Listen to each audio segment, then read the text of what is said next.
Kembali di Besha dan kita fokus pada norma baru khasnya untuk IPT. Bagaimana ia akan membentuk satu lagi landscape yang berbeza untuk pendidikan pengajian tinggi. Dan kita bersama dengan Profesor Dr. Muhammad Khairul Iqbal Muhammad Amin, Timbalan Ketua Pengarah Pendidikan Tinggi, Pendidikan dan Antarabangsa. Assalamualaikum Prof. Waalaikumsalam warahmatullahi wabarakatuh. Baik, telah pun dilancarkan pada 17 November yang lalu tentang pembudayaan norma baru di IPT. Jadi bagaimana KPT sendiri melihat ini satu lagi kesediaan untuk bertransformasi ataupun bersiap sedia dengan segala kemungkinan. Dan juga ini satu lagi bukan halangan untuk memastikan pembudayaan ini tetap menjadi budaya penting untuk menyerap dan menyebarkan ilmu. Silakan. Terima kasih Fitri. Kita semua sedia maklum pandemik COVID-19 ini benar-benar membawa satu norma baru kepada semua masyarakat di dunia. Kita di peringkat IPT ini juga harus memikirkan satu perubahan-perubahan yang baru untuk memastikan supaya pelajar-pelajar kita, mahasiswa kita di universiti ini bebas ataupun berjaya kita elakkan daripada serangan penyakit ataupun wabak COVID-19 ini. Jadi dalam hal ini kita di kementerian telah menganjurkan satu pelancaran majlis program di mana kita mencadangkan kepada mahasiswa kita supaya sentiasa berusaha untuk mengamalkan beberapa tata cara yang pernah diperkenalkan oleh Kementerian Kesihatan, antaranya ialah apa yang kita sebutkan sebagai 3W, iaitu wash, wear and also warn. Wash ini kita minta supaya setiap pelajar sentiasa mencuci tangan mereka, sanitize tangan mereka, memakai pelitup muka pada setiap masa dan juga supaya mereka sentiasa mengingati tentang amaran-amaran yang diberikan oleh pihak MKN, pihak kerajaan termasa ke semasa. Dan daripada itu juga kita minta para pelajar kita dan juga mengingatkan pentadbiran universiti supaya mereka mengelakkan 3 perkara, iaitu pertamanya mengelakkan tempat yang sempit, mengelakkan tempat yang sesak dan juga elakkan sembang secara dekat. Ini untuk kita memastikan supaya proses pembelajaran, pengajaran dapat dilaksanakan dalam keadaan yang tenang dan selamat untuk pelajar-pelajar kita. Satu lagi perkara yang kita juga tekankan sangat kepada semua pelajar ialah supaya menggunakan aplikasi MySejahtera itu. Kerana jika berlaku apa-apa di dalam kampus di mana kita dapat mengenal pasti siapakah kontak rapat yang berkaitan dengan menggunakan kaedah MySejahtera tersebut. Ini antara perkara yang sangat kita tekankan kepada semua mahasiswa. Ya, walaupun dalam tempoh PKP kita mahu memastikan PDP ini tetap sukses dan lancar. Jadi macam mana keperluan untuk pelajar yang ada keperluan seperti makmal, ya? Keperluan untuk kerja abali, sebab tidak boleh dilakukan hanya dalam talian begitu saja. Jadi keperluan itu perlu juga disantuni.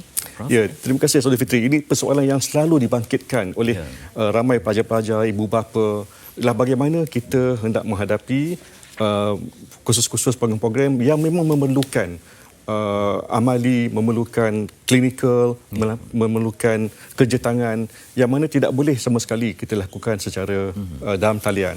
Dan dalam hal ini, kita di peringkat kementerian, kita memang sangat prihatin dalam perkara ini dan kita tidak mahu generasi pelajar yang kita lahirkan nanti adalah generasi yang tidak kompeten. Ini sangat membimbangkan kita.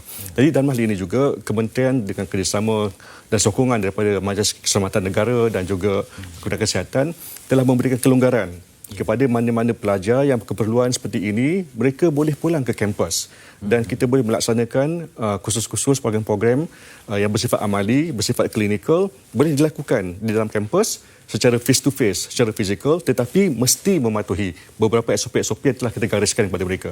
So ini boleh dilakukan. Ya. Prof, dalam kalangan pelajar IPT ada kategori yang telah T20, ada yang B40 dan juga tempat mereka pun kadang-kadang sampai di pedalaman, ya. Jadi untuk pelajar itu memerlukan juga kepada fasilitas yang baik, terutama dari segi akses kepada internet untuk ketersambungan yang berkualiti supaya dapat kita berinteraksi dalam talian itu. Jadi apa mungkin bentuk bantuan untuk mereka yang terjejas? Mungkin di kawasan-kawasan yang agak tersorot sikit, Prof. Ya, kita di kementerian memang sangat memahami perkara ini. Kita sangat simpati kepada pelajar-pelajar, terutamanya kepada mereka yang berada di kawasan-kawasan pedalaman. Dalam hal ini, kita sekali lagi di kementerian telah memberikan kelonggaran kepada mereka. Jika mereka tidak mempunyai capaian internet dalam usaha untuk mendapatkan kaedah pembelajaran dalam talian yang lebih sempurna, kita benarkan mereka untuk kembali ke dalam kampus untuk menggunakan capaian internet yang lebih baik dalam kampus sendiri. Dan bahkan bagi mereka yang perlu merentas daerah, daripada zon merah juga mereka boleh mendapat kebenaran daripada pihak polis untuk kembali ke kampus. Itu yang pertama. Yang kedua, kita memahami pelajar-pelajar yang baru masuk ke kampus baru-baru ini tetapi terpaksa pulang disebabkan keadaan yang sangat membimbangkan. Kita telah memberikan bantuan secara one off sebanyak RM50 kepada semua pelajar baru yang tahun 1 ini kepada mereka untuk membantu mereka memberikan pilihan data supaya mereka dapat menjalani pengajaran pembelajaran sedalam talian. Begitu juga kita di kementerian telah membuat negotiation dengan dengan syarikat-syarikat telco untuk memberikan package telco, package pelan data yang lebih baik, yang lebih affordable kepada mahasiswa-mahasiswa kita. Dan ini terbuka kepada semua pelajar-pelajar. Dan hal ini juga kita meyakini, kita memahami bahawa pelajar-pelajar B40 umpamanya, mereka tidak ada peranti. Betul. Sebagaimana mereka dapat menjalani kaedah pembelajaran sedalam talian. Dan hal ini universiti dan juga pihak kementerian telah membuat bantuan memberikan laptop secara percuma kepada mereka secara bersasar. Pada mereka yang layak, memang pihak universiti telah pun memberikan bantuan tersebut kepada mereka. Dan hal ini saya fikir semua pihak telah mendapat manfaat yang sangat baik dalam konteks kita memastikan supaya pembelajaran dan talian dapat dilaksanakan dengan lebih sempurna. Itu dia. Pada masa sama memastikan tahap kepentingan itu dapat mencapai standard ya. Walaupun dalam talian tidak ada hubungan langsung namun tetap ada prestasi yang membanggakan. Terima kasih diucapkan kepada Profesor Dr. Muhammad Khairul Iqbal Muhammad Amin, Timbalan Ketua Pengarah Pendidikan Tinggi Pendidikan dan Antarabangsa yang berkongsi fikrah begitu committed sekali KPT rasanya dalam usaha untuk memacu perkembangan pendidikan negara dan juga memastikan yang mana tercicir, yang mana mungkin tidak ada ruang akses yang baik dapat dibantu sedaya yang mungkin demi mencapai matlamat falsafah pendidikan tinggi negara. Okey, kita akan bereaksi 3 nanti bersama dengan Sufi Rashid di MHI kembali selepas ini.